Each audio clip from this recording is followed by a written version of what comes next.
Hello, everybody. Welcome to the TB3 podcast. This is episode 51. We have passed 50. That was last week. It was a little bit of a special. You know, we were a little sentimental in that one, but we have finally passed it. Now we're shooting for 100, or as Joel said last week, 250. Will we get there? I think so, because we're only getting started. We have so much more to come. Football season is just around the corner. It's basically already started. We got games going on just about every day. Live all the random Bucs preseason football. games. Yes, there was a Bucs football game that we get to talk about in this episode. Stay tuned. We got to get through some sad stuff. But instead, we're going to talk about aliens because it's Area 51 day. You said you were going to go to tangent. I say a lot of things. First thing, aliens. Aliens, bang. Are they real? Speaking of aliens. Remember when we were going to raid You guys are Area going on 51? tangents. I was just going on a quick joke. Wait, remember when we were going to raid Area 51? Like the big meme? Yeah, like and a 3-4 lot of years people ago? showed up. Like No, it they was had a so good, sad. Dude, they had a good turnout. And then they did like the Naruto run. Yeah, Yeah, they I had a remember- good turnout. that was a good It meme, seemed though. like it was a bunch of laughs. Like, it was all good, Yeah. like good fun. That was a really funny meme. Like, every meme I saw from that was funny. But there was like an alien. I'm not the one who started the rabbit There's this trail. alien, I just opened the door. I saw this in China, dude. Of course there's an alien in China. It's just a dude who got too much of the natural gas that they produce. Probably. He But, like, mutated. dude, that's kind of like, what is that? All right, we're going. That's kinda scary. This is it's a little scary, but anyways. But what's scary is the Rays offense, and we're getting That was into a it good right one. now. That was a good transition. Let's get it through. But yeah, Let's get what it I was done. going to say is last week we were sentimental, and this week we are angry because Rays have fallen off a cliff. They had the huge trade deadline, getting rid of a lot of mainstay pieces, and they seem to have hit a wall. And this wall was hit pretty much last week. So the Rays went back home for 6 homestand games. I'm going to just recap all of them real quick. 3 games against the Orioles at home and 3 games against the Astros at home. First game, Friday night, Flappy Hoodie night. We have some Flappy Hoodies in our possession. Not on because this is a professional program, but maybe in the Probably future. next week, actually, just because I forgot tonight. But the Rays had Zach Littell facing off against Zach Eflin, his revenge return start. And Zach Eflin, he pitched like a man on a mission. He went 7 innings, shutout baseball, 7 strikeouts. We had TB3 correspondents at the game. It was miserable. The Rays lost this one 4-1 off of Zach Eflin Jim. And then on Saturday, pretty crazy game, nationally televised, Fox. We had Corbin Burns versus a bullpen day, and the bullpen was not doing well to start. 4 runs to start off against Drew Rasmussen and Tyler Alexander for the Orioles. However, the Rays would come all the way back to tie it 4-4, highlighted by Jose Caballero home run to tie it. But then, as the Rays do, they immediately gave up 3 runs in the bottom of the 8th, or top of the 8th. Colin Poche had a moment that made us all remember 2022 when he was abysmal. 7-4 Orioles. The Rays would try to get back, but the bases were loaded, so the Rays obviously would forget how to hit. They would lose this one 7-5 on Saturday. And then on Sunday, the Rays looked to salvage a game. Jeffrey Springs, which we will get into, had a great start in this one, and he faced off against Albert Suarez, and it was a pitcher's duel. The Rays were down 1-0 for a majority of the game, but in the 7th and 8th inning, the Rays would get a run apiece to go up 2-1. Pete Fairbanks would be absolutely filthy to shut the game down, and the Rays would salvage a game in the series. Should I keep going, or do we just want to get all the games out? Let's just get through the All right, and then the Rays, after a win, were looking to... I was going to say, let's just get through the Orioles. Okay, Orioles series. Stop. We're pausing. Orioles series. Boys, what are our initial thoughts? Yeah, I mean, I definitely think the curse factor goes into play again. We all show up on Friday. It was seeming like a great day. We were probably going to see a win. Awesome hoodie giveaway. I just cannot believe how awesome those things are. I wore it to sleep that night. I put it on. I feel like the Batman every time I do it, like I have an alter ego. Maybe I'll start fighting crime in it at night. We'll see. But what more can you say, man? It's really just been bad hitting that's kind of been the culprit. I know Saturday was a bit of a wild game. You can kind of throw it on Rasmussen and Poche. But outside of that, the rest, I mean, even in the win, just mediocre hitting, and that's kind of the story there. Yeah, there's not much to say. It's the end of the year. Rays are packing it up, playing in their golf trips. There's not much to say. It's unfortunate. It's really, really, really unfortunate that this is kind of how the Rays season is turning out to be. I mean, I look back. The Rays got to 3 games over 500 multiple times. They were looking good heading into that St. Louis Cardinals series, but ever since then, 3 consecutive series losses. And that has kind of just derailed all the progress they made in late June and July. And, I mean, you can look no further than the lineup. The lineup has been just non-existent. They are hitting under 220 with runners in scoring position. That is almost at the bottom of the whole entire league. It is abysmal, and they're starting to get less and less base runners. They're striking out more and more, and this is just not a competitive lineup right now, which is unfortunate because the pitching continues to be solid to really good depending on the game, but the lineup is just not in a competitive spot right now. Yeah, and it just seems like nothing can go right. Like you look at the Saturday game, we get 5 runs that really should do the job for you with how well our pitching's been all year, and it was kind of a bullpen day, but then our bullpen plays bad. So it's like even when we seem to get some good hitting off of a great team, our bullpen decides to let us down. So it's just nothing can go right. I think it's just an absolute nightmare on Friday, honestly. Like, I'm disappointed. I was just hoping for a rain of boos on Zach Eflin. Did not happen. I mean, there was some boos. Believe me, I was booing. My boy Colby here was booing. Joel, you were like, you looked at us like 100 times in your other section. Me and that dude were just chatting, man, talking about Chicago Cubs baseball. But I offered the kids some Cracker Jacks, gave them the sticker. We had a good time. But we were like texting because you're like, "Where are you guys?" And we waved at you probably 100 times that you did answer your phone. And we're like, "Can he see us?" Like he's not answering his phone. Like, are we sure? But yeah. Fortunately, Raymond did not throw me a hot dog that night. Which you were right there for it too. But I didn't really see him go down there. I think I saw DJ Kitty down there. Did not see Raymond. But yeah, back to Zach Eflin, man. I was hoping for some more boos. We really let him seem kind of right. And the worst nightmare that could possibly happen was he was on fire. He was absolutely electric.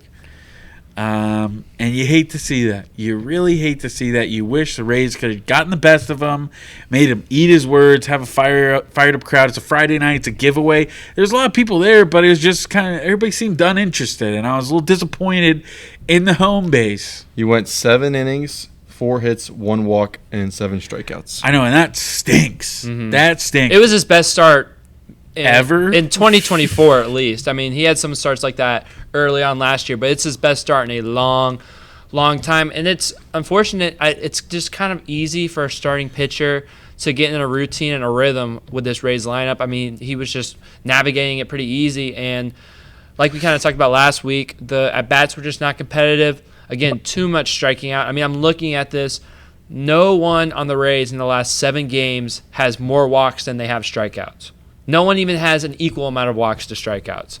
There's only one person with a 750 OPS or more in the last week. That's Jose Caballero. Everyone else is 700 or lower. This Rays lineup is just atrocious. And like Will said, I was pretty disappointed with the Rays fans too. I will say, when you're trying to boo a pitcher, there's not really a great time to boo them because obviously they announced the pitchers about 15 minutes before the game, but you don't have enough people. You could have booed him when he got out there. Yeah, you could have, but the problem is they don't really it kind of can go under the radar. Like, we were trying to boo him, and we have the Rays PR guy, talking about, Devil Rays night, and I'm like, I don't want to boo this guy. I love him. Yeah, we love that guy. We love that He's guy. Cool. Yeah, he says Rays up, you know what I'm saying? So there's not a great time to boo an opposing pitcher. I will say it's not like in basketball you can just boo him when he has the ball, and it's not like when Yandy Diaz is coming to hit. You don't want to really boo at that time because it's like we're booing Yandy Diaz.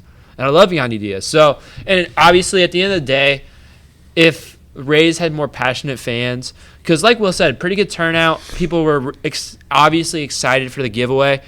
If Rays had more passionate fans, I think booing would have happened. But unfortunately, we don't have the type of fans to boo, and we don't have enough passion really to get a strong boo for Zach Eflin. And also, I mean, to be fair, right, a lot of older generation Rays fans, they might not even know what Eflin said, to be honest. They might be like, oh, well, it's good to see him back here in the Trop. You know, he gave us some good innings the last 2 years. So I don't know, but he's a scumbag. I'm not a fan of Zach Eflin at this point. You know, I saw his little post-game interview after the game, and he was like, it was great to see my kids. I haven't seen them in so long. You left them here? You scumbag. You didn't take him, bro? You didn't take him with you? You're a millionaire MLB player. You didn't decide to take your kids to Baltimore, like get an Airbnb? You just left them here? Well, they don't even have school. It's summer. Yeah, Man, exactly. Scumbag. Like, he's a scumbag. Scumbag. It made me just hate him that much more. So, yeah. Friday was unfortunate. Saturday, I think we already mentioned it. Drew Rasmussen kind of had a blow-up opening. I was kind of excited to see him try to maybe go 2 or 3 innings and kind of navigate that lineup because he looked so good in his debut early on in the week against the Cardinals, but gives up 3 earned runs in the first inning, and that's all he goes. That's a little bit, unfortunate. I was excited to see him. He had a bounce-back appearance. I think it was last night. He came in and did a pretty good job. But then after that, Tyler Alexander. He is my favorite player He's had on the team right now. He has been such an unsung hero for the Rays. Like 4 2/3 innings pitched, gives up 6 hits and 2 walks, only 1 earned run. Like I don't know how this. The 1 earned run wasn't a homer with Jackson Holiday. Yeah, Jackson Holiday home run. Yeah, gross. It was like probably his first batter he faced, and after that he was nails. So shout out Tyler Alexander. I don't know if he's going back down to Durham because. Breaking news on Friday, Ryan Pepiot will make his first start since the big tarantula mega spider bit him in the locker room. That's a game to go to because we don't know. He might have superpowers. Yeah, he might sling. That's all we have to look forward to. Is he starts doing this, I'm going to know. We're like, where's Ryan Pepiot? He's going to swing down from the C ring. Oh, that's hard. You know how awesome that would be. That would be sick. That would be so cool. But yeah, so Tyler Alexander, I hope he stays in the bullpen because, quite frankly, I trust him a lot than our other lefty, a.k.a. Colin Poche. Yeah, can we send down Lovelady? Oh, yeah. Lovelady's got to go down, too. Send them down. Send them all down. DFA Taylor Walls. Keep. Taylor Walls had a legacy game today. Keep Tyler Alexander. He played pretty good yesterday, too. Yeah, he honestly. But yeah, anyways, Tyler Alexander, shout out you. That's all I can say. We love you. We love you, but man. Colin Poche, when we needed him the most, immediately gives up 3 runs in the top of the 8th. That was just really unfortunate. Vintage. Yeah, and then Jose Caballero, who's been your hottest hitter, had a chance with the bases loaded in the bottom of the 8th after Jose Siri drew his annual walk. He didn't swing and miss, and he drew a walk. And it was like, man, maybe the Rays are going to have a moment. I don't fly know. out. As soon as that happened, though, I was kind of like, we're definitely not. But not that we do anyway, but it was like, dude, Jose Siri, why couldn't you pimped one to dead center? But instead, I kind of felt like he needed the walk in that at bat. No, the walk would have. I mean, I felt like the walk was harder than the home run for Jose Siri. It is, but I'm saying like, dog. Jose Siri hasn't been able to make contact with the baseball in 3 weeks. I guess June was his month, man. As soon as he walked out, I knew we weren't. It has not been series night for a long time. But yeah, after that, Rays, just can't do it. And then I guess we'll move on. I guess a positive. We're looking for positives right now. Looking for people that will contribute. Can I throw in a quick negative? Yes. Taylor Wall's best batting average in his whole career as a Ray was .211. Oof, brutal.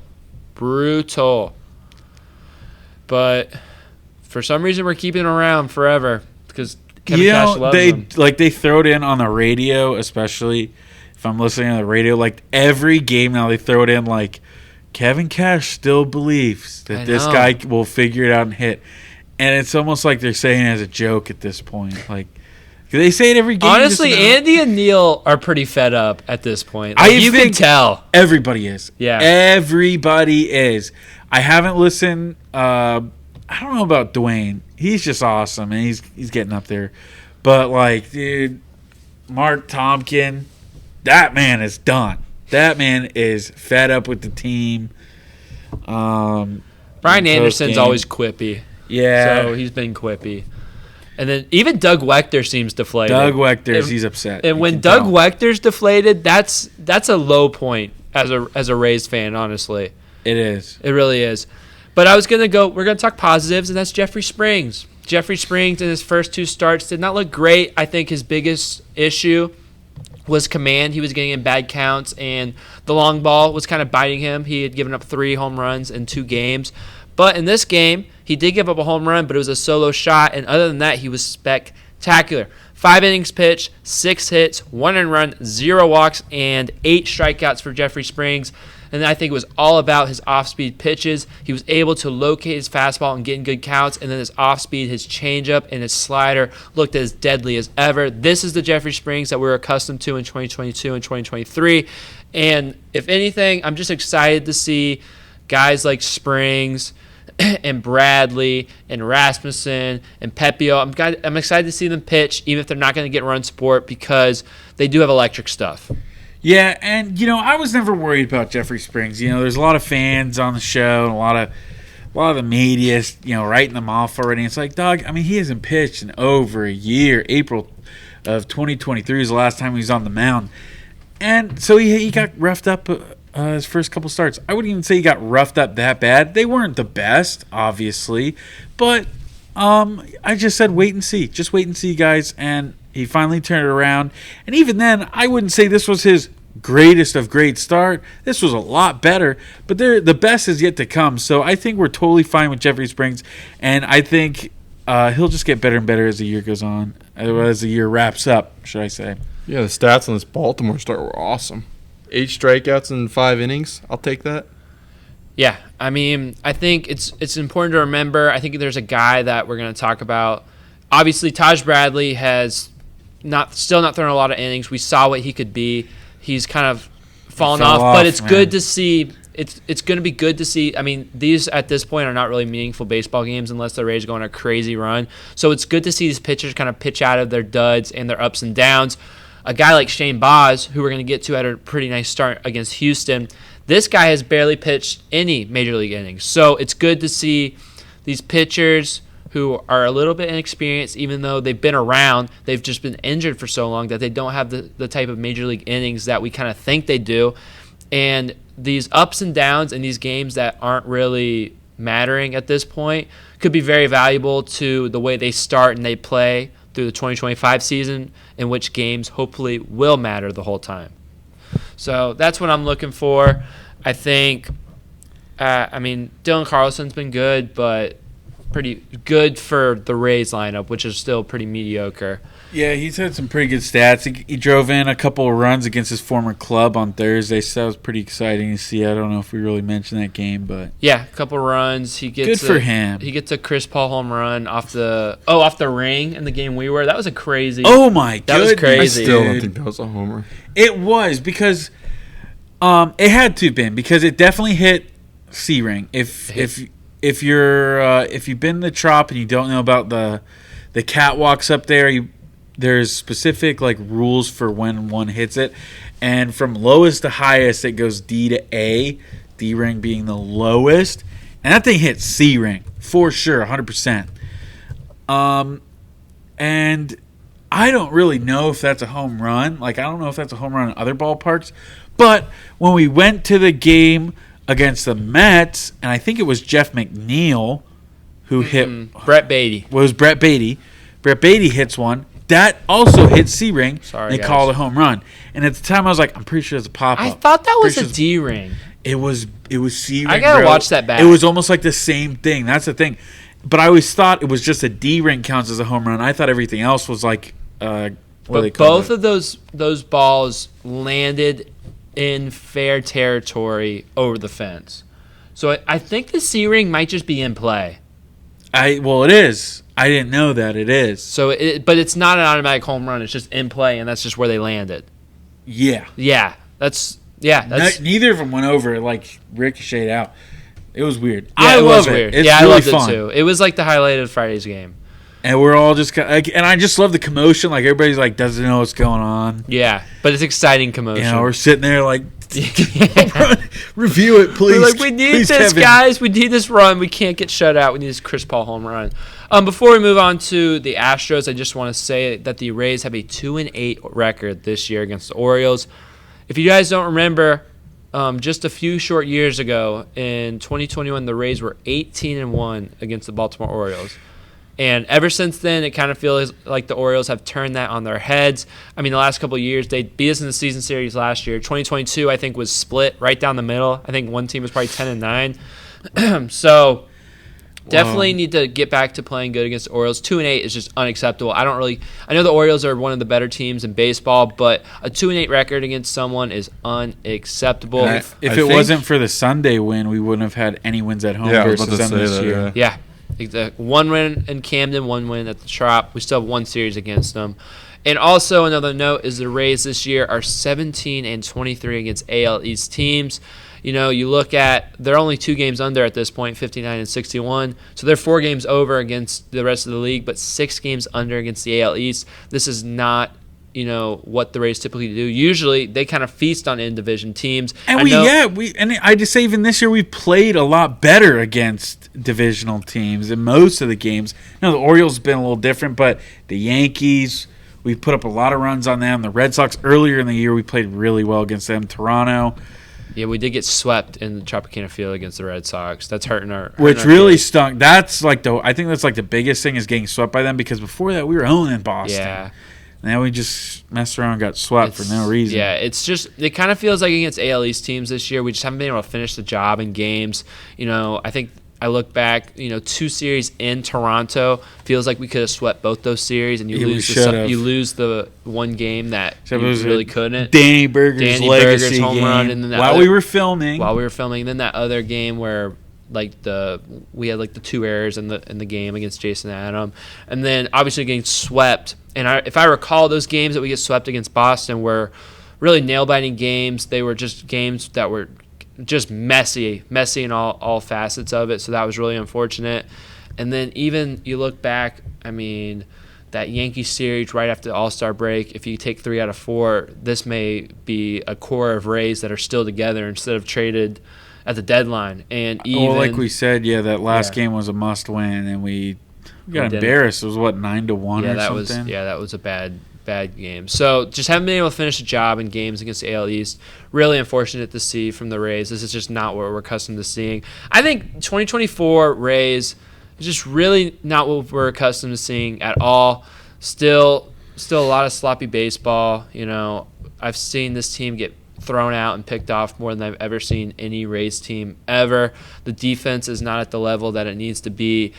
Even I see people just not running out ground balls. I mean, Jose Siri in tonight's game, I remember a play where, there was a runner in motion. They threw the second. He was safe, and Jose Siri potentially, we could have stolen a base runner if he had just run out a ground ball, and he's jogging. And he's out. And even people like Brandon Lau and Yandy Diaz, I know we don't want them to get hurt, but they're not running out ground balls. That's not Rays-like. And, usually the Rays find ways to win games, but when you're hitting under 220 with runners in scoring position, that's finding a way to lose, because you're getting the runners there, but you're not getting them in. So you're finding ways to lose. That is just kind of what the 2024 Rays has been. It's just been – it doesn't even feel like a Tampa Bay Rays team. It just doesn't at all. Is Cash on the hot seat? No. Stu is and should be, because, again, like I said, gotta spend money. Cash is not on the hot seat. I think this is a lot of player driven. He looks fed up too. I think every time they pan to him, he looks really fed up.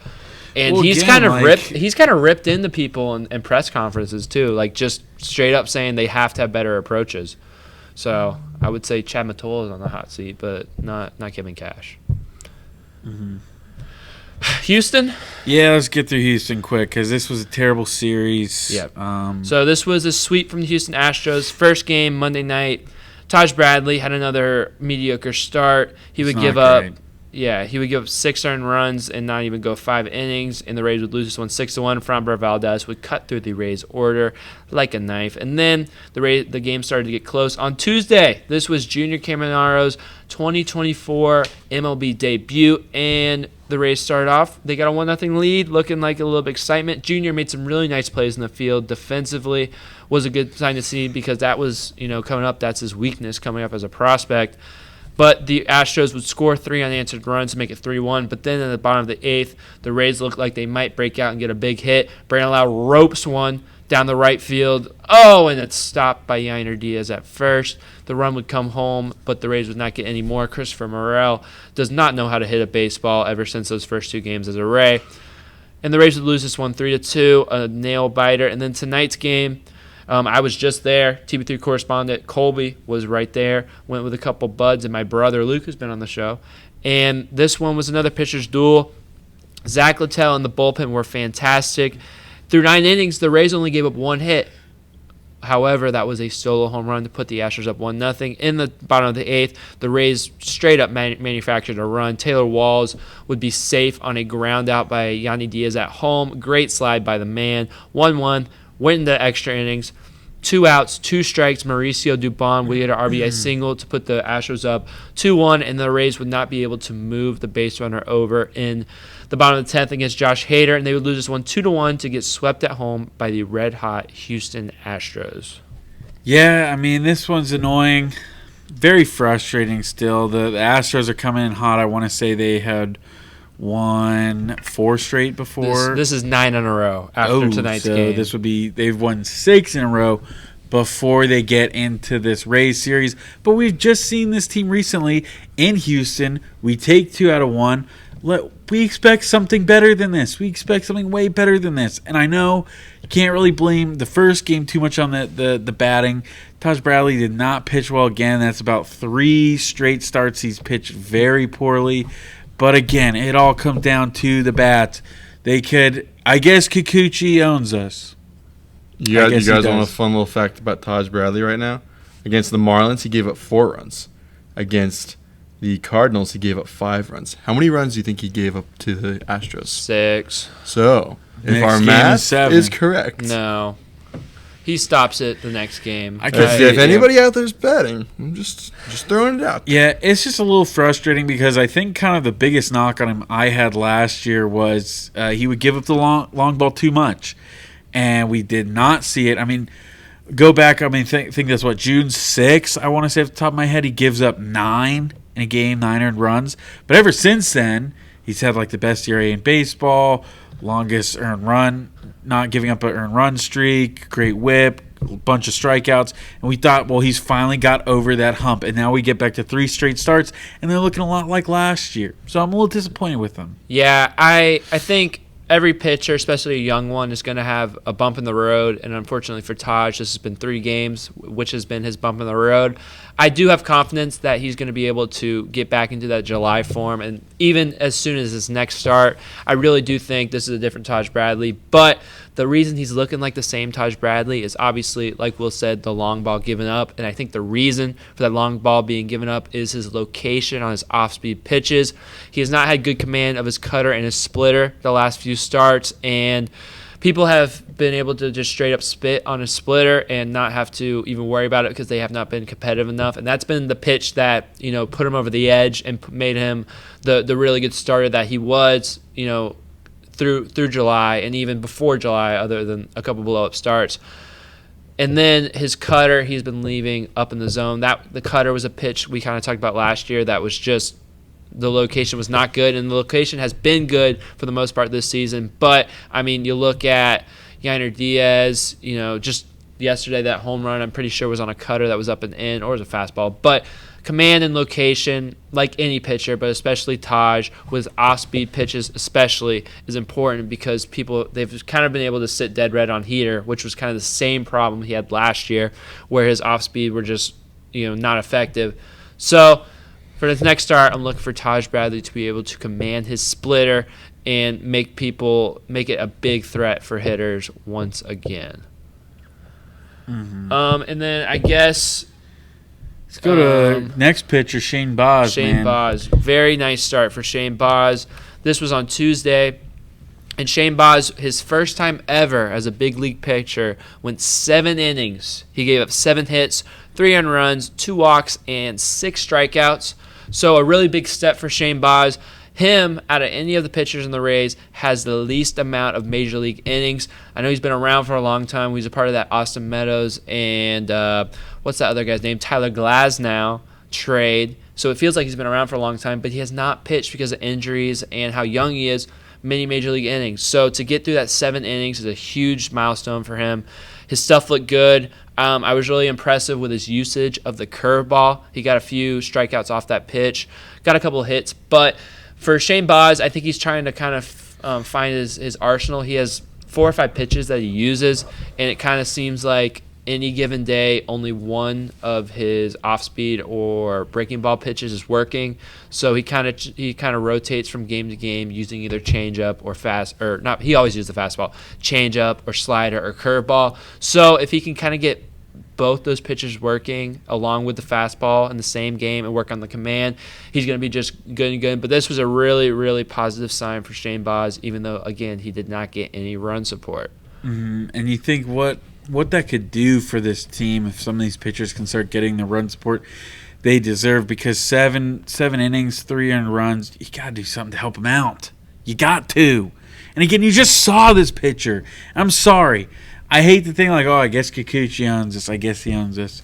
This guy was really not that good, and he kind of got traded because the Astros were desperate. Like, come on, man. You shouldn't be getting dominated by him like this. Two outings in a row.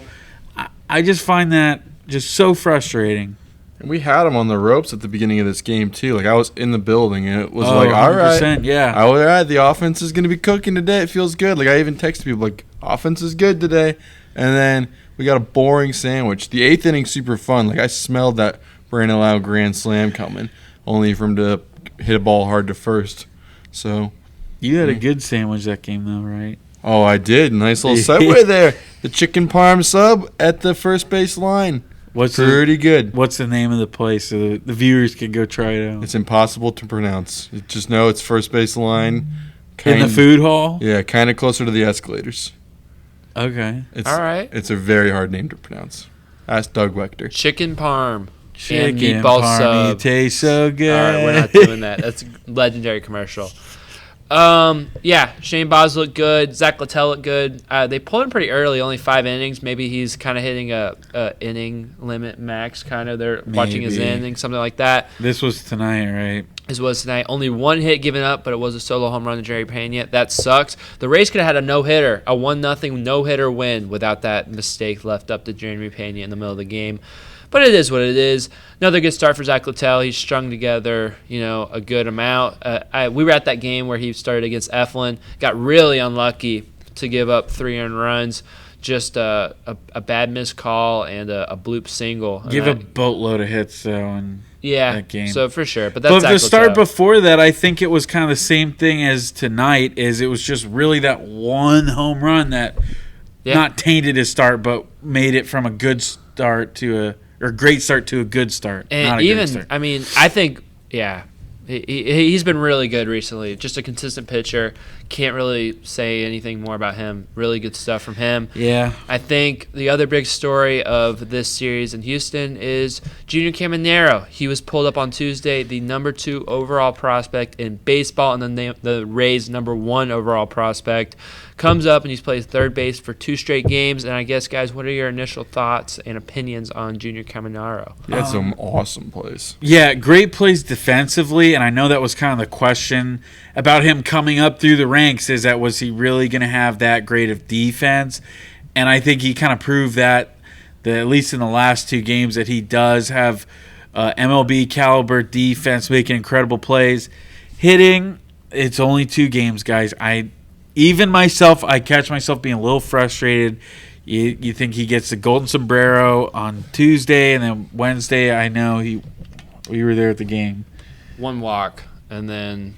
for 3 or... Yeah, I think so, yeah. I think he struck out 3 times on Tuesday. Yeah, but he got an infield hit.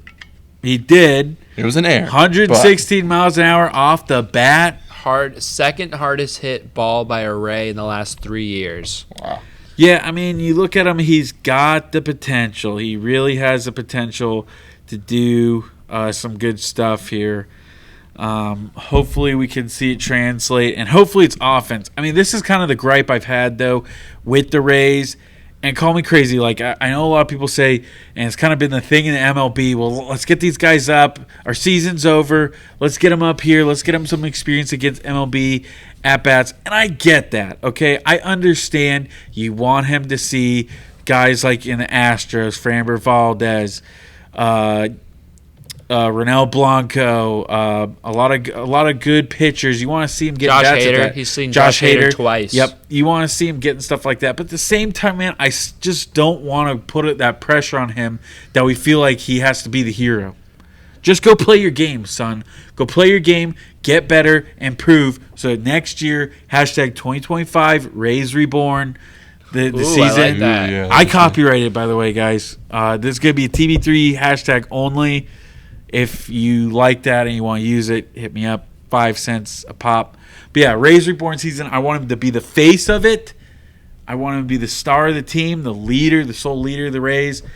So just you don't have to be a hero right now. And I don't think as fans we should expect him. He's not going to fix the Rays hitting. He's not going to. And maybe even struggles. Maybe he struggles just as bad as the rest of these guys. But we just got to give it some time. I know he's had some experience last year, so I think maybe he'll get into his groove a little quicker than he did last year. He's already gotten rid of that first game jitters, the first road series jitters. He's already been through that. But let's not put the pressure on him too much. We need this guy to be a hero and a leader next year for the 2025 Rays Reborn season. Yeah, and I think, like you guys mentioned, the defense on especially Tuesday night was really incredible. He saved 2 runs. I mean, and these were hard-hit balls, sliding plays, balls caught on the fly, line drives, stuff like that. So that was really good to see. And, I mean, just the fact that you feel good about him just off these 2 games, playing third base defensively every day. As for offense, obviously, swing and miss. A lot of swing and miss. The Astros have a lot of good pitchers, like Will said. And to be honest, when the ball comes off this guy's bat, it just sounds different. Like 116 miles per hour off the bat on that hit, quote unquote, that we'll call it. And then even tonight, he hits a ball into the gap and it's caught. But I mean, the sound of what it sounds like off the bat, I think I heard on the radio. He had a crazy batting practice session before the game tonight. So if he can cut down on the swing and miss, make contact, put the ball in play more, the way the ball just pops off his bat, he's going to start getting hits. And I feel good about that. I think he's really struggled with the velocity, and pitchers have just attacked him with fastballs. So definitely needs to shorten up on the swing and, adjust, that's the word I'm looking for, adjust to big league pitching and what a big league fastball looks like. And you guys got to remember, he's 21 years old. This is, last year when he got called up straight from AA, straight from Montgomery. The Biscuits. The Biscuits. This is the first time he's playing in AAA for a full season, and he got it interrupted by being injured in June and early July. So he's very young. So I'm with Will.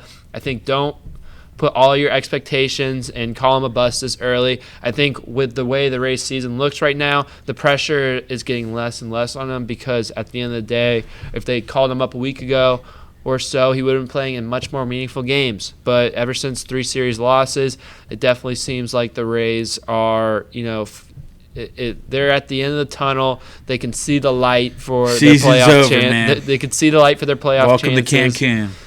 Yeah, so the at-bats are going to get less and less pressure-filled, and that's kind of what I think the rest of this Rays season is about, unless there's some type of run left in this team. It's about seeing the guys that we know we're going to see next year, the pitchers, these young hitters. I think we know what we're going to get from Yanni and Brandon Lau. They'll probably still be around, I'm assuming. I don't know. We'll see. It's the Rays. Who knows? Brandon Lau. Love him. But, I mean, Josh Lowe, can he string together a good month to end the season? Junior Caminero, can he string together a good month and a half to end the season? Johnny DeLuca, he's been swinging the bat a little bit better. Can he continue to get better and better? Maybe get that average over 200 for me, my friend Johnny. Can we get anybody above 200? Jose Siri, this might be an audition to see if you're still on the team with just how inconsistent he's been. Might be audition for the Shanghai... the Kwanzong. I'm going to miss Siri. I will. I'll miss him too. I stuck my back out for him. Well, a lot of people hated him. I mean, the Rays... I was there for him. Yeah, and the Rays, they played well when he was playing well, but unfortunately, he doesn't play well consistent enough. Yeah. Talk about Brandon Lau, man. Brandon Lau. I just getting unlucky, man. He is getting unlucky, and it's just the way this season has gone. Bases juiced. Brandon Lau. What was that? A 12 pitch at bat? Yeah. It was amazing. It was amazing to watch. That was such fun baseball. Like I'm getting chills, and he smokes one down the line to Yainer Diaz. He's a catcher. And it's just how unlucky is that? And he looked uncomfortable the whole night at first base. And he bobbled it, too. He looked uncomfortable the whole night. And it's just how unlucky that, of course, they still come away with the out. Yeah. That was one of the funnest innings of Rays baseball ever. Like I'll set the scene for you guys. I'm fending off Astros fans all night. There's so many Let's Go Astros fans going in the stadium. Astros fans around me are getting annoyed for being a Rays fan. Like I feel like I'm like invading their space or something. And that's what I hate about. I accidentally like slipped on a little water spill, and I kick an Astros seat in front of me, and the lady looks at me like I just killed her daughter. And then the Rays' 8th inning happens, and it's glorious. Like the only missing ingredient was taking the lead there, because that was Astros City. Man. That was Astro World at the Trop on Tuesday night. Oh man, beautiful! That would have been so. That felt like a bases clearing double. I didn't know that story. That's really funny, Joel. Dude, can you define slip? He's had a couple slips. Because what happened that other time when the altercation with Raymond? Didn't something happen with Raymond a couple games ago? Yeah, I was going to like give him a fist bump and I accidentally like punched something on him, and then like he came back and like did something to me. Did he knock a shoe off? Yeah, my shoe fell off too.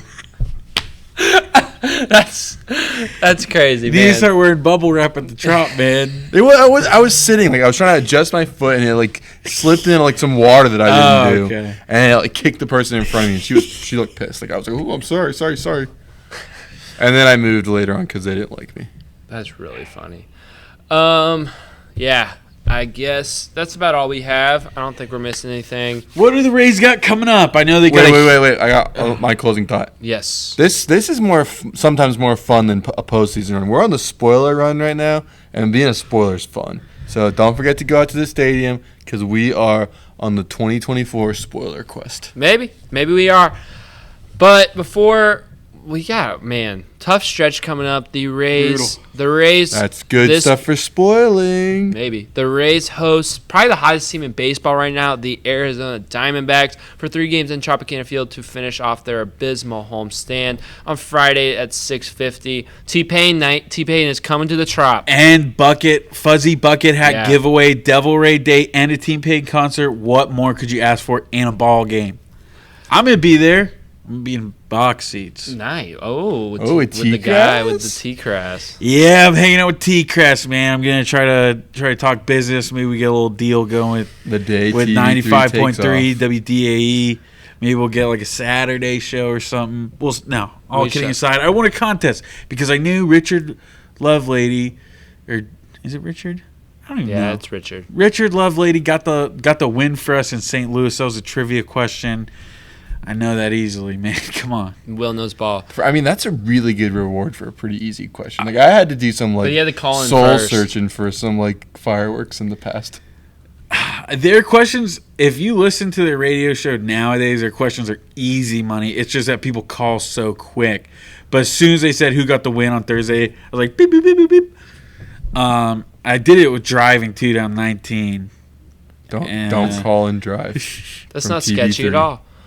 But, I know ball, man. So it's like, and free box seats, taking the misses. That's a great story when we're a part of 93.3 in the future. Hey, we kind of consider them our rivals. We don't really even mention them on the show. Yeah. In our heads, they're our rivals. Kind of. But I think we'll take a job. But I think our strongest point would be if we merge. We get our internet and our swagger, if you will, and our internet expertise and bring it to WDAE. I think that's a match made in heaven. I've been thinking about it. We got that Skibbity, Ohio rig. All right. Listen to me.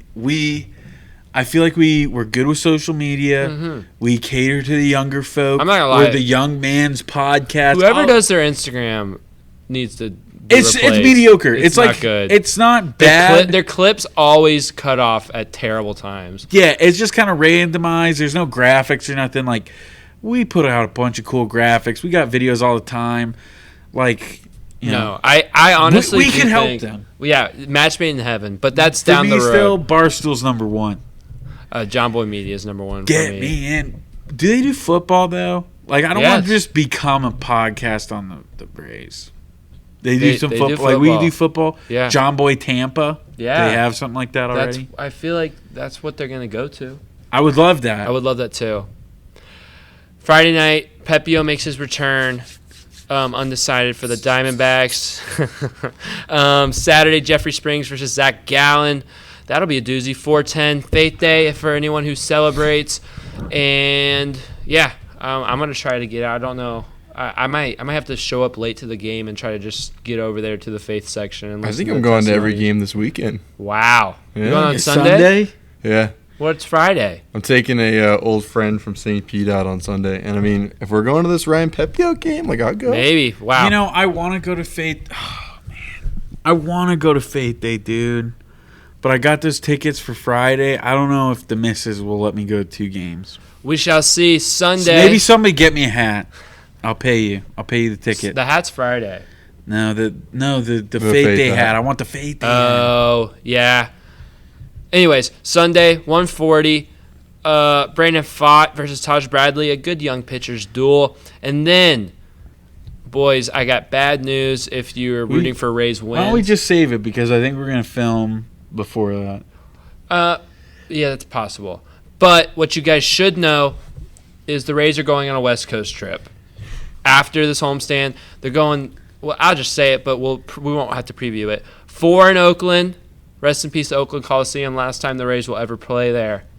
Wow, sad. Tragic. 3 in Los Angeles against the Dodgers, Ruh-roh, and then 3 against our former friend Randy Arozarena in Seattle. Ooh. So, and he's going to be looking for sweet revenge. No, that's 10. Wow, can't count. 10 games on the West Coast trip coming up after this homestand. Very interesting because we're playing the Diamondbacks, a West Coast team, at home. 10 West Coast games, and then we come back home, and guess who we play at home? The Padres, another West Coast team. Very odd quirk of the schedule, I must say. But we'll just predict this series on the weekend. I'll go first. Yeah, well, I mean, if we're there at any games, it's probably a loss. Yeah. We're going to all 3, so we're going to 1-3. I'm going to say the Rays win on Faith Day because it's Faith Day. They always win on Faith. But you can't say that because it might be a little. But they're going to lose the other 2. They're going to go 1-2, and Ben Rortvet's going to hit a home run. Sure. You know, I feel like this is a type of series where, like, the D-backs are red hot. Ketel Marte's playing crazy. Corbin Carroll, great pitching staff. Not so sure about Zach Gallen. Gives me some hope playing against him. Gives me some hope. Pfaadt has been tremendous. I don't know what they're doing on Friday. If that's like an injured pitcher but you coming know back, what? Or We got a better Fat, and his name is Fat Garrett Clevenger. He screwed the game over today. Okay, never mind. Sorry. He did. But you know what? Here's the thing. This just kind of seems to me like the Rays win this series. They won't sweep, of course, because they are allergic to doing that. They are 2-1 merchants. But I think this is the type of series that they win just to get my hopes up, and then they probably lose 6 out of 4 on the road. 6 out of 10. So I'm going to say 2-1, actually. I just think it'll be that type of series. Cool off the D-backs a little bit. And who's hitting the home run, man? If I could say Brandon Lau every week, I would. But I think I said him last week. So for sake of changing it up,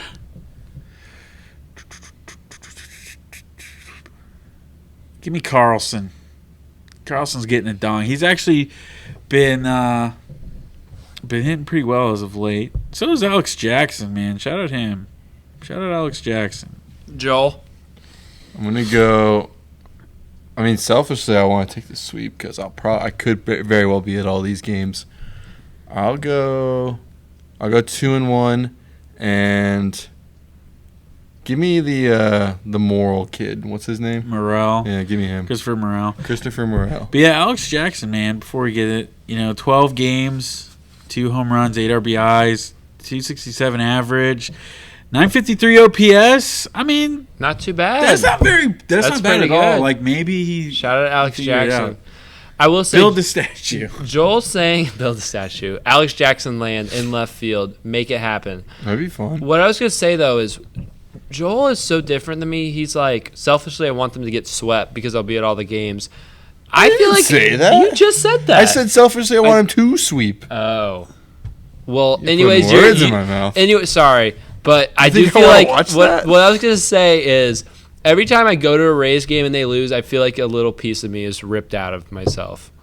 It hurts. You know, back in the day when they lose, you're like, whatever. But I think the big thing is being a man and spending your own money on the games.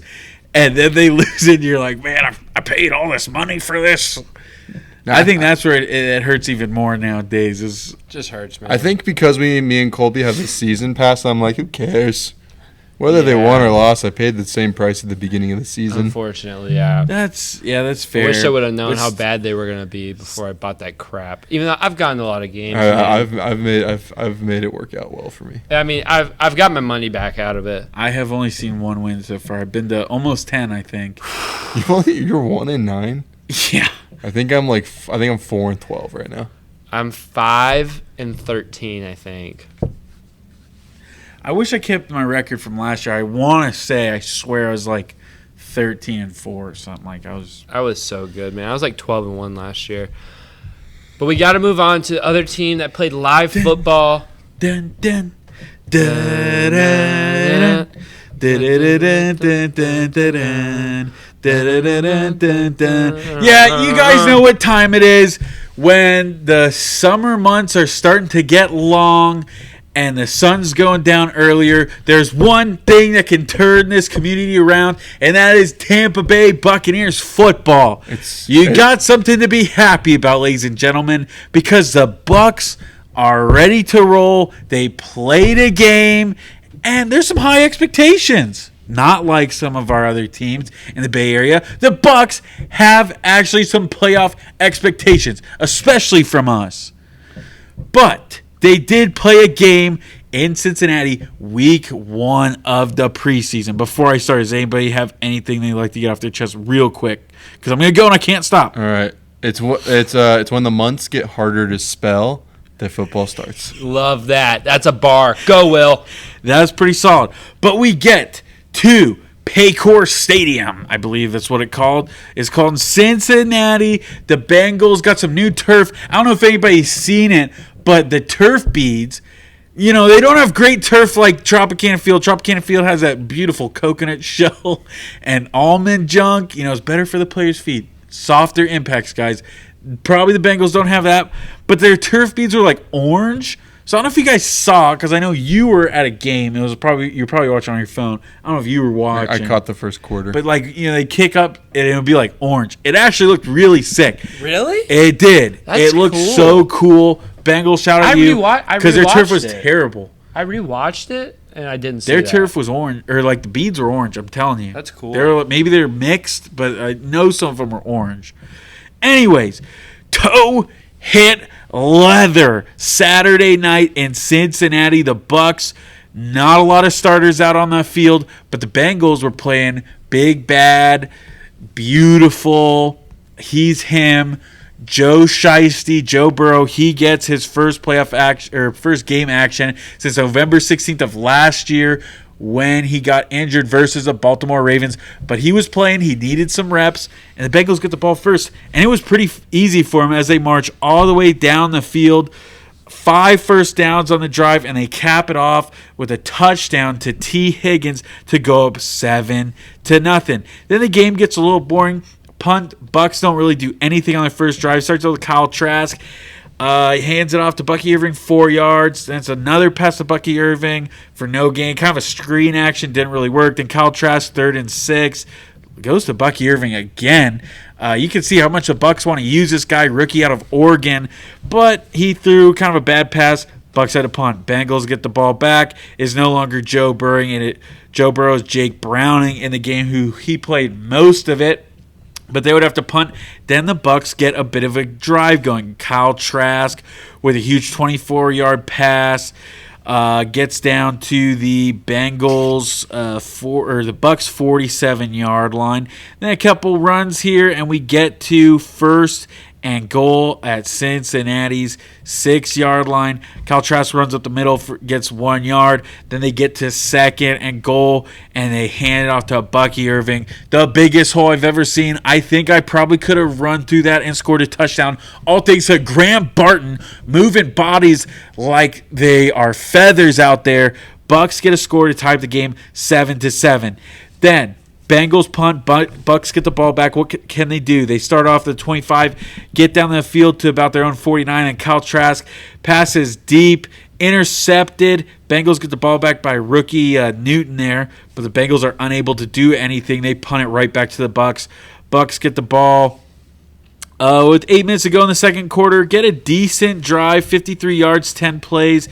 Eats up 4 minutes of clock, but they cannot convert on 3rd and 13 at Cincinnati's 40. They're going to have to settle for a field goal, and Chase Money McLaughlin is not money anymore. He misses a field goal. So Chase Mid-McLaughlin. Yeah, he's going to be made from now on until he can make up for it. Bucks miss a field goal, but the Bengals first play of their drive intercepted. Bucks get the ball right back. What can they do with it? Nothing. They're going to have to punt. The Bengals, with 1 minute and 34 seconds left in the second quarter, try to get some kind of points before the first half. They go down the field. They go for a 58-yarder with Evan McPherson. He is their starting kicker, and he misses. So we go to halftime 7-7. Bucks, first drive out the gate, march right down the field, and Chase McLaughlin gets a field goal for him. So is he back yet, guys? Is he back? I don't know. That one was a 35-yarder. Probably won't give it to him yet. Then we get a slew of punts. Bucks try to go for it on 4th down. They don't get it. Let's see. It's 1, 2, 3, 4, 5, 6 drives in a row. Kind of boring third quarter of that game. Not a lot of action. It's still 10-7 Tampa Bay when Logan Woodside of the Cincinnati Bengals, their third-string quarterback, takes them down the field, scores a 37-yard touchdown pass, and all of a sudden, with 3 minutes left in the fourth quarter, the Cincinnati Bengals have taken the lead 14-10. But John Walford for the Bucks, he's not done. He's got something to say about it. The Bucks get a 8-play, 69-yard drive, score. Ramon Jefferson 3-yard run. He punches it in. The Bucks go up 17-14. Bengals on their ensuing drive. Can they try to at least tie it? I don't think they go into overtime, but I would much rather get a tie. 57 seconds left in the fourth. They go for it on 4th and 10 at Tampa Bay's 24, but they are not able to convert, and that would be your ball game. The Bucks win 17-14. They are 1-0. That's a W. Eat a W, as Jameis would once say. But it's still preseason. We have a lot to unpack here, but all I can say is I'm happy. A Bucks win always makes me happy. Doesn't matter the outcome. It doesn't matter if it doesn't even count. I love seeing a Bucks win. So fire the cannons, Bucks fans. You got yourselves a dub. Yeah, just really good to see football back, toe hitting leather, like Will said. Fire the cannons, where are you? Yeah, oh man, just good stuff. And yeah, I think I'd like to start on offense. Let's get to offense. I'd like to start on offense because my biggest takeaway was not a single player on the field. It was the new guy calling plays, a.k.a. Liam Shiesty, a.k.a. Lovin' Liam Cohen, the new offensive coordinator for the Tampa Bay Buccaneers. We were looking to see, hey, there's been a lot of positive things said about Liam Cohen coming into, training camp into this first preseason game. We knew we weren't going to see all of his tricks, but we wanted to see what type of games he's going to call. And man, oh man, if this is the type of play calling and run blocking and schemes we're going to see, we're in for a fun year with Baker Mayfield and company because, my goodness, I haven't seen that much running room from a Bucs team in years. It was like almost shocking to see. I don't know about you. And this is my kind of question. Maybe this could be TB3 question of the day. Was Dave Canales' offense that bad, or is Liam Cohen just that good? That's what I want to know because I'm sorry. First off, Liam Cohen had me in the first drive. Not gonna lie, I thought that was terrible. Wasn't great.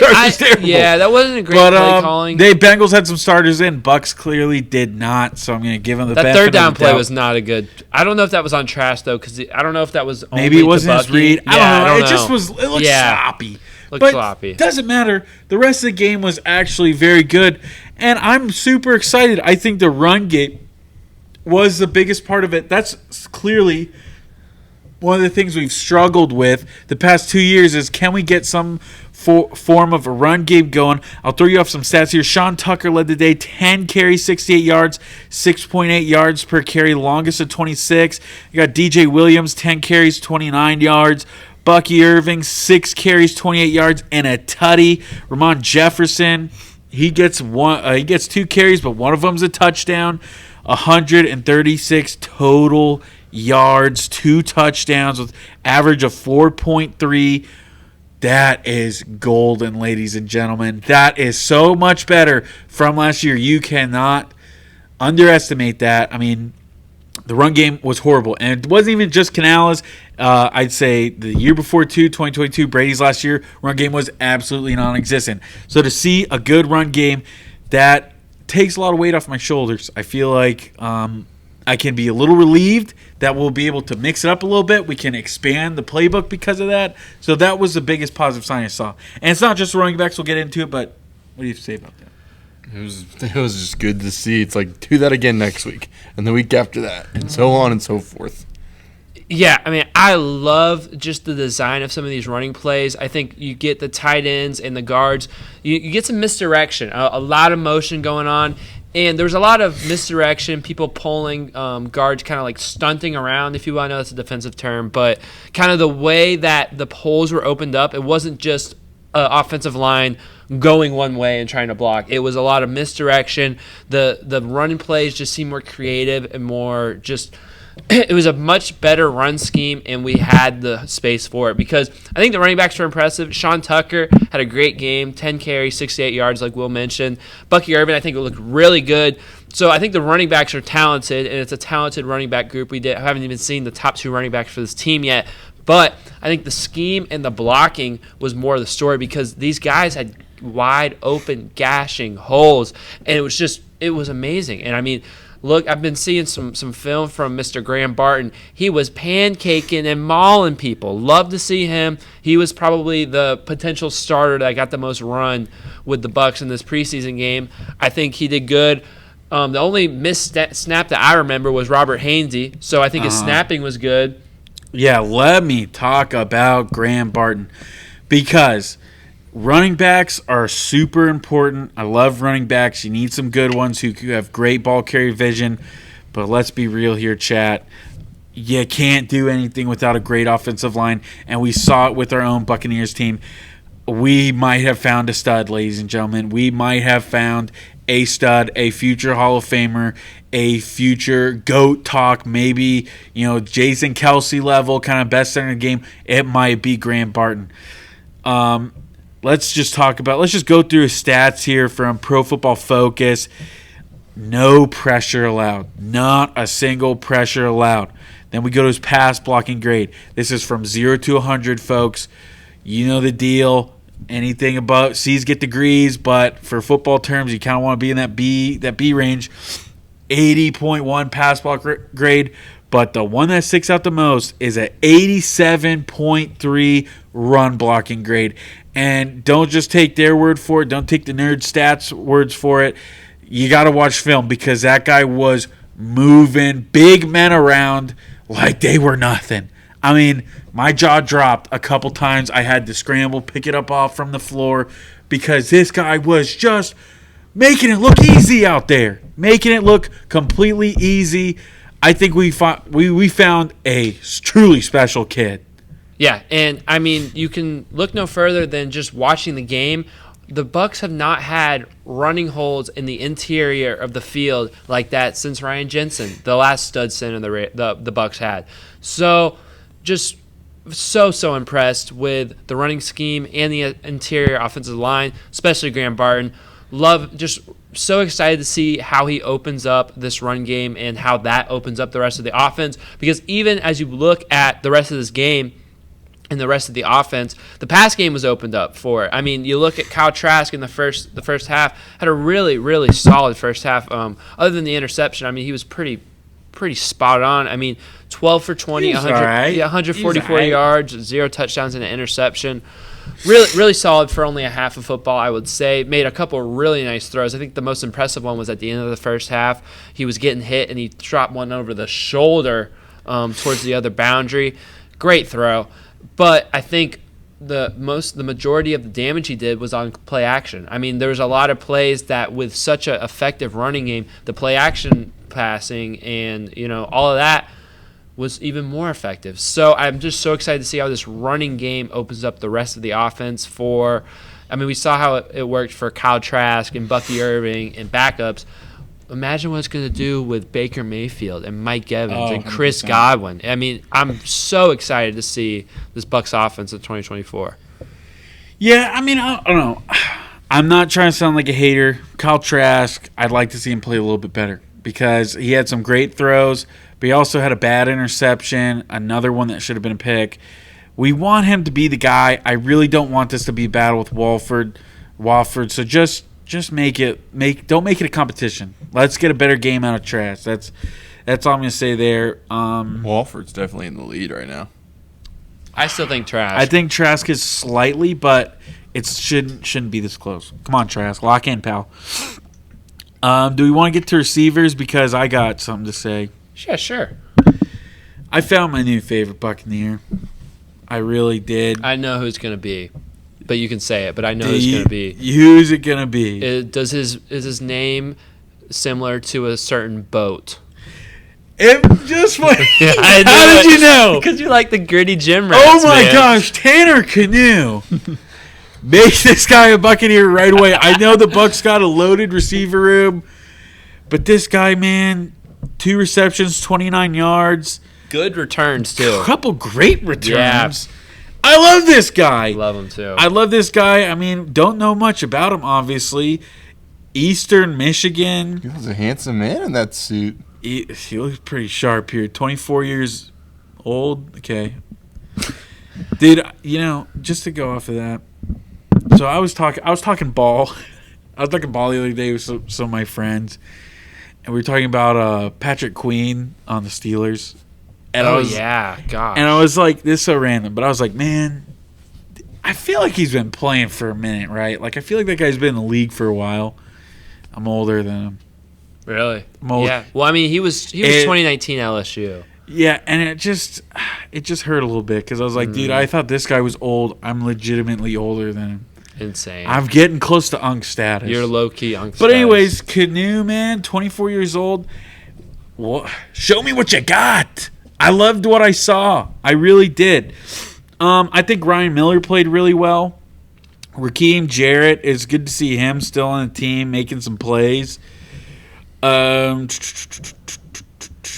McMillan got a catch. He got 2. We were hoping to see some more. But he didn't play very much. He only played a couple drives. Him and Palmer together, that like 1 or 2 drives, that one scoring drive, it was pretty electric. Like they both had a couple catches, big plays. I mean, and Jalen McMillan looked like a natural. I mean, the one catch he had, a nice little in route. He had 2 actually. I want to see an explosive. I do too. But he looked like he was about to get one. I'm excited to see this offense at full strength. Payne Durham, he did go down with an injury this week in practice, hoping for the best for him. Yeah, and then Devin Culp got hurt in the game too. That was a dirty hit. He got popped. Did you see that? I think it was on the sideline, right? Yeah, I can't remember who overthrew him, but he like went out for it and it was like boom, like that. Emmanuel Sanders. They picked up the flag. I know. I was kind of it wasn't dirty, but I'm tossed. I'm mad. You got to be mad at your quarterback. I think it was trash. You got to be mad at your quarterback for overthrowing you. That's what Tom Brady said. The quarterback's got to be better and not let their guys get hit. That's where you got to throw it. But yeah, tight ends look good. I'm seeing on the reception list, wide receivers, running backs, tight ends, very evenly distributed. Oh yeah, that's a good point. Yeah, so it's just cannot stress enough how excited and how pleasantly just surprised and excited about this Liam Cohen offense. That's about it, man. I think. Do you want to hear some top? Should we go some grades from Pro Football Focus? Sure. I'll give you some names. So the highest graded Buccaneer in that game, believe it or not, was third string left tackle Luke Haggard with a 94. Okay, Luke. I mean, 94, that's pretty crazy. Second on that list. Soon. Might be. I mean, it will be hard to beat out Wirfs. But best of luck. Maybe you made the team for that. You never know. Second, of course, 85 overall grade, Graham Barton. That's awesome to see. Payne Durham, 81.2. Coke Heath, 77.8. Coke Heath was low-key mauling people. I saw him out there. Yeah, he's hard man. to miss. I was telling my buddies this watching the game, because they're like, he doesn't look like a tight end. That dude is called a swole back. Okay, he's not a full back. He's not a tight end. He's not a H back. He's a swole back, and he's a crazy redhead. So I just love him. I hope he makes a team again. He's fun. He's a fun guy. Didn't have great practice today. Let me tell you. I'm going to talk about that after. Culp is up there in the top 10, 70.8. Bucky Irving, 71.3. And John Wolford gets in there at 74.9. We go to the bottom 10 in offense. And Mr. 39.9, that would be... I don't even see him on here. What is his... Who are you looking at? Hold on, I'll get to it. Cameron Johnson, 39.9. I don't know what happened. Brutal for Cam, man. Nobody of really... I mean, I guess there's really... Dude, Canu's bottom 10. That's crazy. 60.1. Rigged. That's rigged. Please, Bucks. Please. I love Canu. He works hard in the gym. He's probably early to practice every day. Okay. He's got to make the team. But I think that's it for the offense. I guess why don't we give him our own grade? What do you guys say? First time seeing Cohen. I know the stars were in, but what would you give him? Give him a grade. B-. B+. I would go right in the middle and say B. All right. I think it was a B performance. Could have been better, but I was pretty happy with what I saw. A lot of yards. Could have finished off drives a little bit better. Let's go to the defense, man, because I think mixed bag. Mixed bag for sure. They played pretty solid. I mean, you only give up 14 points on the road. I know not everybody played this and that. So you got to give them some credit, but I was a little disappointed with the first drive. I know really the only starters you probably saw out there was KJ Britt and Eisen. Other than that, there really weren't a whole lot of starters per se out there, but you let the Bengals march right down the field. Granted, they had some starters in, gave up 5 first downs, didn't look very organized, got burnt on a lot of plays. Was not very happy with that. Yeah, not a great first drive. I think the tempo really got to the Bucs, which is like, you let a tempo team, get in a rhythm. It's kind of hard to get them out of that rhythm. Just we see it with the USF Bulls all the time. You have to. I think they had a third down early that they weren't able to get off the field on that drive. You got to get off the field on third down, or you're going to let these tempo teams get in a rhythm. I do think, like Will said, the secondary especially was a little bit unorganized, but young guys in the secondary. I mean, Eisen, Tyke Smith, all the guys are really young. I mean, on the corners, Josh Hayes is a second-year guy. These were not your starters. This wasn't your thing. So I'm not really reading into it. Especially, I'm going to read into the what those guys did for the rest of the game against the backups of the Bengals, and that was pretty phenomenal. I think other than that first drive, I think the secondary is probably the most positive part of this game. I think Christian Eisen solid as can be. Tyke Smith was kind of a prototypical rookie performance. I think he had some strong plays and had some weak plays. Yeah, that's how you say that word.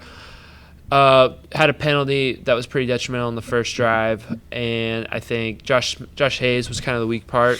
Keenan Isaac, huge interception, great coverage on the plays. And I think the guy in the secondary that stuck out the most was Kayvon Merriweather. Yes, I think he looked like he's gonna be a good player to step into that second safety role behind Winfield and Whitehead. He was all over the place, and I really enjoyed seeing him. I think overall I was happy with what I saw from the secondary in this game. Yeah, Joel, I mean, like you said, you're hoping to see them get an interception. I thought that was a big one, too. Keenan Isaac. Hoping it was Burrow. Keenan Isaac did good. Yeah, I just think time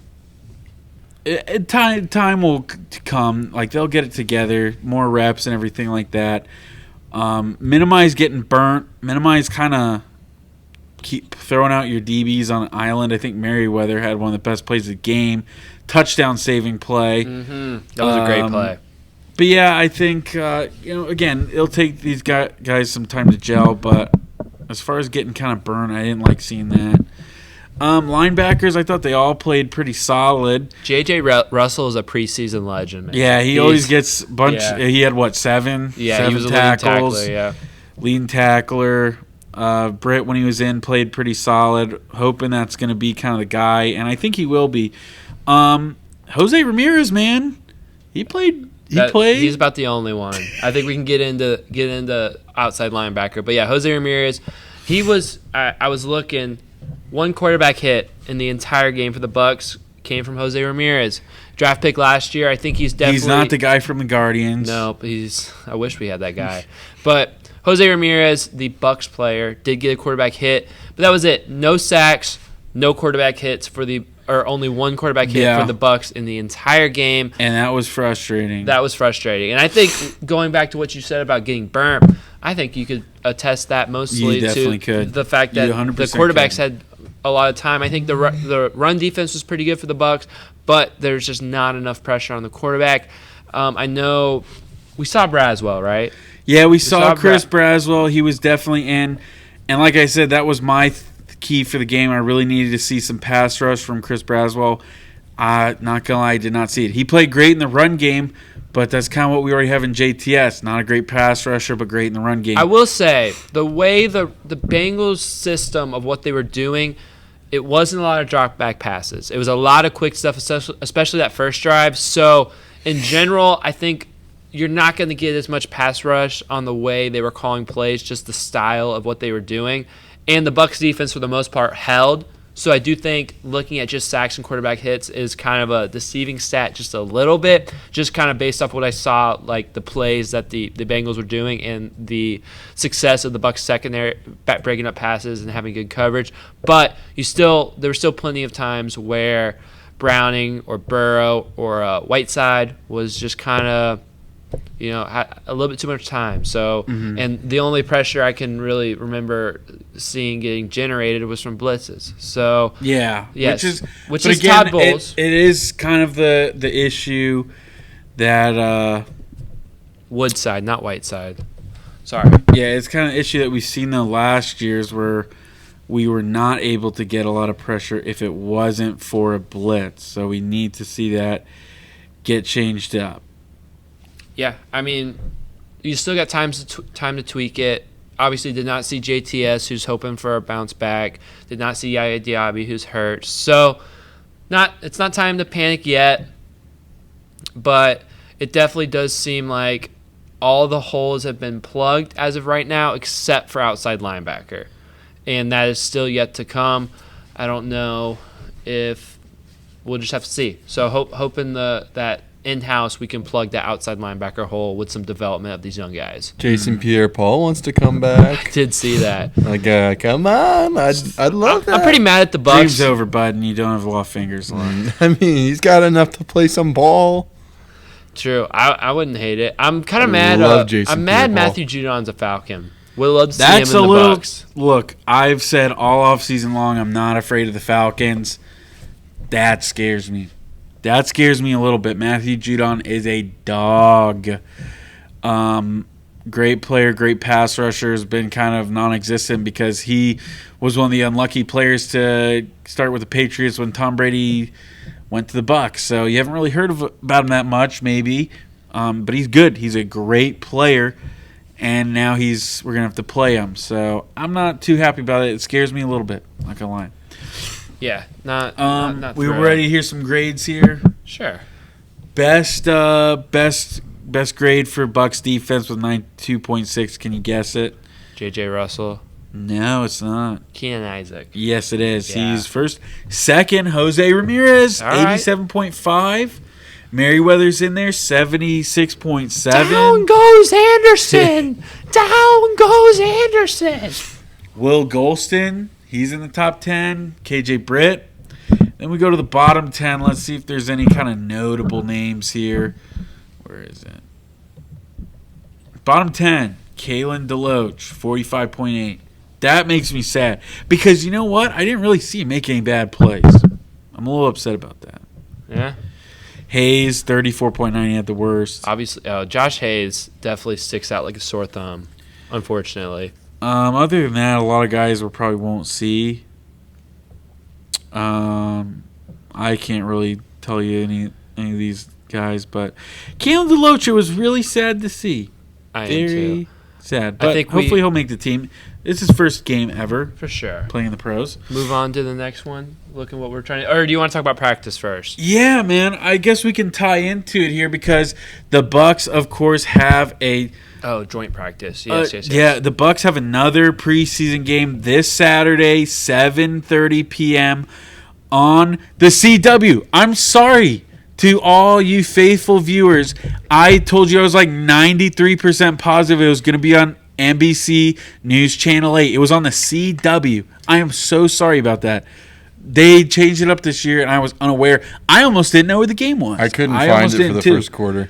And I was like, dude, YouTube TV does not have CW, but for some reason on YouTube TV they call it like ATTW, whatever, something weird. So I was able to find it. But they're playing the Jaguars on the CW if you want to watch it, or NFL Plus. It's up to you. I would watch it on the local channel so you can get some Bucs announcers. Ronnie Barber here. It's always good to hear his voice and hear pro Bucs talk throughout the game. Don't really care about the other team and what they're doing. Anyways, this is going to be an interesting game because I think we are going to finally see some starters. We're going to see some maybe a Baker appearance. I don't know. Some people are saying maybe. But I'm a little concerned. I'm a little concerned today, guys, because the Bucs did have a joint practice with them in Jacksonville, and it did not go very good. It did not go very good. Bucs were not able to get pressure on any of the quarterbacks. Gave up a lot of touchdowns, a lot of drops by the wide receivers. So we need to get this fixed, guys. We have another joint practice tomorrow. We need to get it fixed. It's never good when you hear that coming out of your own camp, that practice did not go very good with another team. You don't want to hear that. Payne Durham got hurt today, which is a big thing. That kind of stinks. But we did see some injured guys come back. JTS practiced, did not participate in 11-on-11 stuff. Neither did Diaby, but they were practicing. They were getting some work in. Same with Chase Edmonds, so hopefully we'll see those guys. But one thing that's interesting, which I really like, the thing that intrigues me the most is Casey Rogers, the Bucs co-defensive coordinator. Todd Bowles is going to have him call the plays this Saturday, and he was calling the plays today in practice. Todd Bowles said he needed to get that work in, and he called the defensive play calls in the game on Saturday. But now we're seeing somebody new call the plays, and he did it today, and the Bucs did not look very good in any of the periods. So I know the old saying goes, when you're a head coach, you kind of give up your play calling abilities, whether it's offense or defense.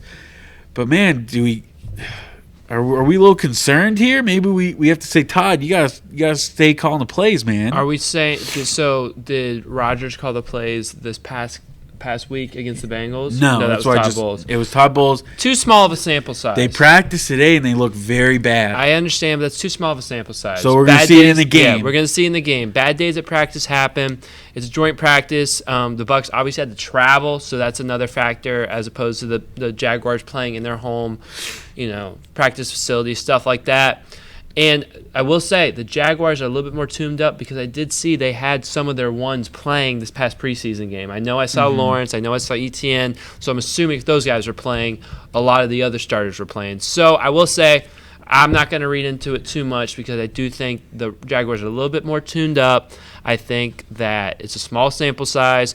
They got another joint practice today, and I think it could go great. So I'm gonna hold off on the criticism, but obviously you don't like to hear that because you want to see good practice. I guess what are your thoughts, though, in general then about – I don't know if this is going to be permanent for the season, but what are your thoughts about Todd Bowles letting somebody else call the plays? I would love that.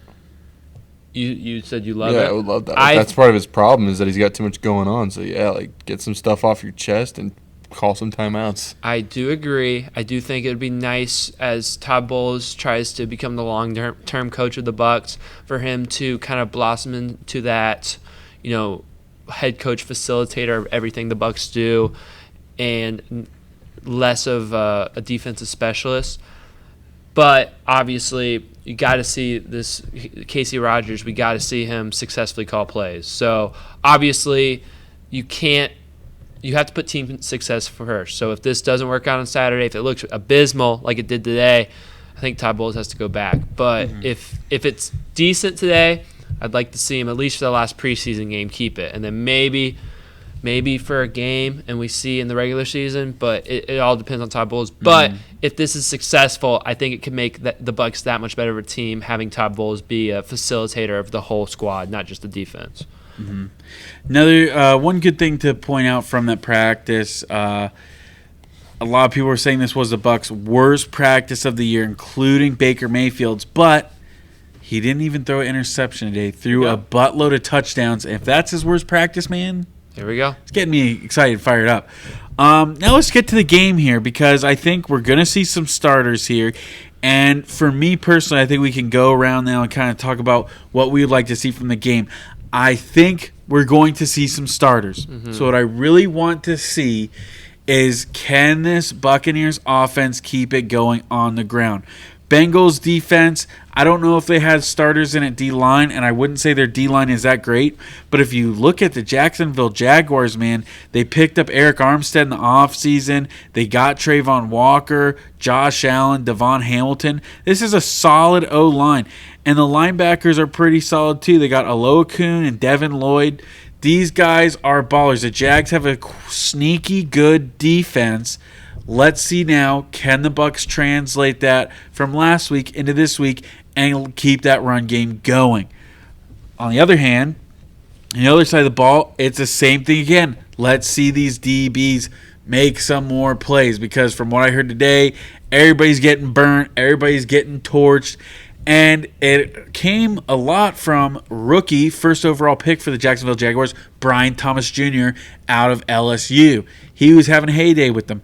Jags have an okay wide receiver room. He's a rookie. We don't know what he's going to do yet. And Gabe Davis, come on, guys. You got to shut those boys down. Where did Calvin Ridley go? Calvin Ridley went to the Titans. Oh, yes. Okay. Yeah. Yeah, you got to shut these boys down. Absolutely. Got to do it. This is not a great receiver room. You cannot let these boys torch you. Joel? And not only get pressure on Lawrence, of course, but that's really my big thing. Running game. Can we see it 2 good games in a row? Joel? I'll add on to that. I want to see some running plays that lead to touchdowns, like them running into the end zone on a play. Yeah, I think. Like an explosive? Yeah, like a 20, 15-yard, 20-yard running touchdown. Okay. Explosive runs. I like that. For me, I think I want to see the Buccaneers front 7. I want to see, them emulate the type of game they had in run defense going off because like we said, the Jaguars have Travis Etienne. Sorry, mixed them up. One's a criminal now. And on the criminal organization in college. Sorry, Georgia Bulldog shot. My bad. But Travis Etienne is a really don't drive in Georgia against near Athens. Travis Etienne's a really good running back. He has had a lot of success with the Jaguars ever since he became, a pro. So I want to see the Bucs front 7 emulate the success they had against the Bengals running game, which was really good. The Bengals averaged less than 3 yards per carry last week in the running game. So I want to see the Bucs continue that, and then I obviously want to see the Bucs get some pressure on the quarterback. I want to see the Bucs get 2 sacks today in Saturday's game. 2 sacks. Would love to see one be from Chris Braswell. Maybe one from either Braswell or Joe Tryon-Shinka. 1 sack from he's healthy. Yeah, 1 sack from the defensive line at least, 2 sacks in total. Chris Braswell got one today. Okay. So did Jose Ramirez. Oh yeah, if Jose Ramirez, I mean, I'd love to see him become a blossoming star, but want to see keep the Jags running game to 3.5 or less yards per carry and 2 sacks from the defensive line. So front 7 is what I'm looking at for the Bucs. Defensively, I have a lot of confidence in this Bucs offense, and I think it might be the strong point of the season, the Bucs team this season. Yeah, I think that's about it, guys. Mm-hmm. Big game. So, of course, you got your 3 Rays games, chat. You have the Bucs, 7:30. It will be an action-packed weekend. Make sure to watch all kinds of games, see how some guys do. Just see how your division's looking. But, yeah, focus on your Bucs and your Rays. Still support them, guys. Still support them. Big night on Friday. T-Pain concert and a giveaway. There's no better date than that. Hold up. Comment your favorite Rays giveaway of all time. Could be a bobblehead, could be a shirt. And why is it the Stingray hoodie? Maybe. That's an option. My favorite one is this 20th anniversary jersey that I still wear that I got 6 years ago, actually, that still fits me because it was really big when I got it, and now it's a little tight, but it's okay. But that's my favorite Rays giveaway. So comment that, and also comment what you're looking for in the Bucs preseason week 2. Yes, and once again, thank you guys for listening. We love you. We appreciate you. More to come. More exciting stuff. It's a great day to be a Tampa Bay fan. Yeah, and I guess follow us on Instagram and Twitter because we'll have all the updates for our content and for all these teams on that. I guess we can say it now, but I think we will continue as we move on. We will continue our college sports coverage.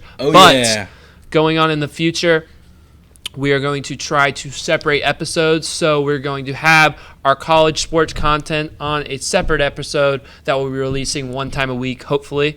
That's the plan. And then you will have your normal TB3 episode with your Tampa teams and a little bit extra sauce that we have to add in with our tangents. That will still be coming probably at your normal. Are you saying the fans are getting more content? They're getting more content. More and content. The fans don't have to look at a 3-hour episode and get scared at it. They can look at 2 hour-and-a-half episodes and maybe be less less. scared. Maybe less. Well, I definitely will be less. We've learned how We're to getting talk sick of the more Rays, concise. man. Yeah, true. So yeah, keep an eye out for that. A lot of football content coming up. Baseball content will still be going out. So follow us on the socials. We're pumping out. It's going to be awesome. If you're on YouTube, subscribe, comment, favorite giveaway or what you want to see from the Bucs preseason game. On Spotify, hit the follow button, hit the 5 stars, please and thank you. And any parting words, boys? Let's wrap it up. Lightning first preseason game, September 24th. All right, that's coming up. That's a lot of stuff coming up. But we'll worry about that later. Thank you guys for watching, and you guys have a beautiful and blessed night.